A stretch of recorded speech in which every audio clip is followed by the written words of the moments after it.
चाणक्य, जिन्हें विष्णुगुप्त और कौटिल्य के नाम से भी जाना जाता है, प्राचीन भारत के महान राजनीतिज्ञ, अर्थशास्त्री और कूटनीतिज्ञ थे। उनका जन्म लगभग 375 बीसी में तक्षशिला, जो वर्तमान पाकिस्तान में है, में एक ब्राह्मण परिवार में हुआ था।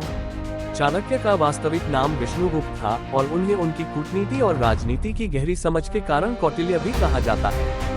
प्रारंभिक जीवन और शिक्षा। चाणक्य का बचपन तक्षशिला में बीता, जो उस समय शिक्षा और ज्ञान का प्रमुख केंद्र था। तक्षशिला में उन्होंने वेद, अर्थशास्त्र, राजनीति और अन्य शास्त्रों का अध्ययन किया। बचपन से ही चाणक्य की बुद्धिमानी और तीक्ष्णता के कारण उन्हें गुरुकुल में विशेष ध्यान दिया गया। धनानंद से विरोध। चाणक्य का जीवन तब बदला जब उन्होंने पाटलिपुत्र, आधुनिक पटना की यात्रा की और वहां के शासक धनानंद से मुलाकात की।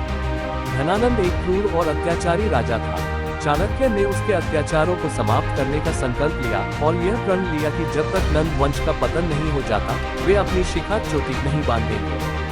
चंद्रगुप्त मौर्य का समर्थन। चाणक्य ने चंद्रगुप्त मौर्य को एक राजा के रूप में स्थापित करने का निश्चय किया। उन्होंने चंद्रगुप्त को शिक्षा दी और उसे राजनीति, युद्ध और कूटनीति की गहरी समझ दी। चाणक्य की नीतियों और चंद्रगुप्त की वीरता के बल पर उन्होंने नंद वंश का पतन किया और मौर्य साम्राज्य की स्थापना की।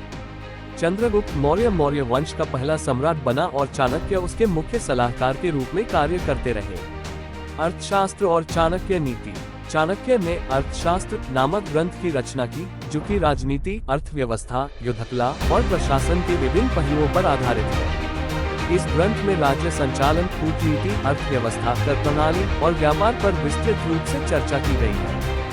चाणक्य नीति उनके नीति, सिद्धांतों और जीवन के अनुभवों का एक संग्रह है, जिसमें जीवन जीने के तरीके, राजनीति और कूटनीति के बारे में उनकी शिक्षाओं का वर्णन है। अंतिम जीवन और मृत्यु। मौर्य साम्राज्य की स्थापना के बाद चाणक्य ने अपना अधिकांश समय राजनीति और प्रशासनिक कार्यों में बिताया।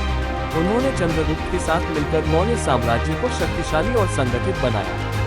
चाणक्य का अंतिम समय एकांत में बीता और उन्होंने स्वयं को राजकीय जीवन से अलग कर लिया।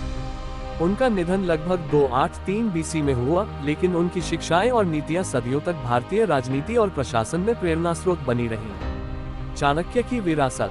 चाणक्य को भारत के महानतम कूटनीतिज्ञों और विचारकों में से एक माना जाता है।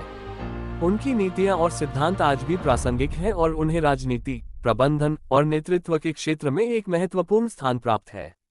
उनके विचार और लेखन आज भी लोगों को प्रेरणा देते हैं और उन्हें भारतीय इतिहास में एक अद्वितीय स्थान प्राप्त है।